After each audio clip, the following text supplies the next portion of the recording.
Hello, I'm Jeff Cavins, and today we're looking at the readings for the 15th Sunday in Ordinary Time. This is the readings that deal with the parable of the sower. It's a long reading, but boy, is it rich because it tells us an awful lot about the sower and the seed and whether that seed is really going to develop fruit, whether it's going to prosper. The seed that is spoken of here in this parable of the sower and the seed is the Word of God. And the Word of God is planted along a number of different kinds of soil. And because it's planted among a number of different kinds of soil, there are different results. And what we find in the parable here is that when we have been given the seed, there's an enemy that would like to bring us down, and he doesn't want us to take that seed, the Word of God, bring it into our heart, and allow it to nurture in good soil so that it produces much fruit. So we have these different kinds of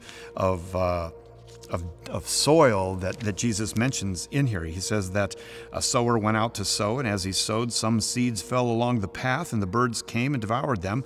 And then he talks about some seed fell on rocky ground, some seed fell on thorny ground, and then some seed fell on good ground.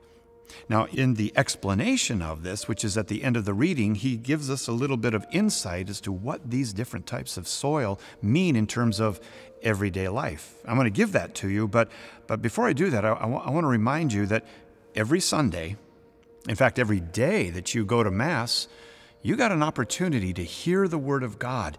And the challenge in our life is to see what kind of soil is that Word landing on. Now, you know what's funny? And I've done this myself, is that I go to church and I will sit down, I hear the first reading, responsorial psalm, second reading, then Father stands up, I stand up, everyone stands up, and we hear the gospel reading. We sit back down and prepare for the homily, and all of a sudden it hits me. I have no idea what the reading was. I wasn't even listening. And you know why I wasn't listening? I wasn't listening because of one of these reasons that Jesus mentioned. And the word never got into good soil, and it couldn't produce what God intended it to produce. And that's what the prophet said in the Old Testament. He said, my word shall go forth, and it will accomplish that which I purpose. But it has to be on good soil. So listen to the explanation.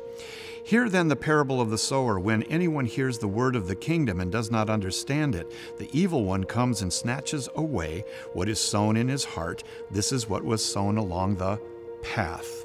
Remember the birds ate that? As for what was sown on rocky ground, this is he who hears the word and immediately receives it with joy. Yet he has no root in himself, but endures for a while. And when tribulation or persecution arises on account of the word, immediately he falls away. Have you ever been in that category of rocky ground before, where you receive the word with joy, and that's a great text, and that was a great message, but you don't have any root? You're not dwelling on it, you're not doing it, and it just vanishes. As for what was sown among thorns, this is he who hears the word, but the cares of the world and the delight in riches choke the word, and it proves unfruitful.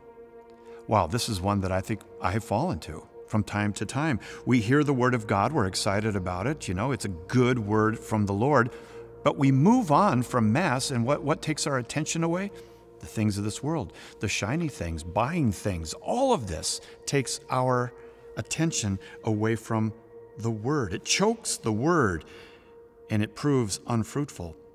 And for what was sown on good soil, this is he who hears the word and understands it. He indeed bears fruit and yields, in one case 100-fold, in another 60, and in another 30. You see, it's the person that hears the word and understands it. Now, we're not talking about just hearing with our ear and saying, I understand that. The concept of hearing, to the Hebrews, the word Shema. The concept of hearing also included doing. Hear, O Israel, the Lord our God, the Lord is one, Deuteronomy 6:4. Hear, O Israel. Not just hear, but do. It's like if you're a child growing up and your mother says, there's cookies in the cookie jar. Don't take them before dinner. She comes in and she finds one of them missing, and she says, didn't you hear me?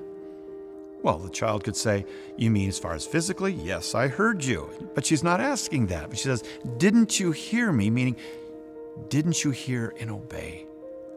And so during Mass on Sunday, I want to encourage you to put away the cares of the world, put away the riches, put away the worries, all of that. Focus your heart on receiving the seed, the Word of God, with this in mind. You're going to do it.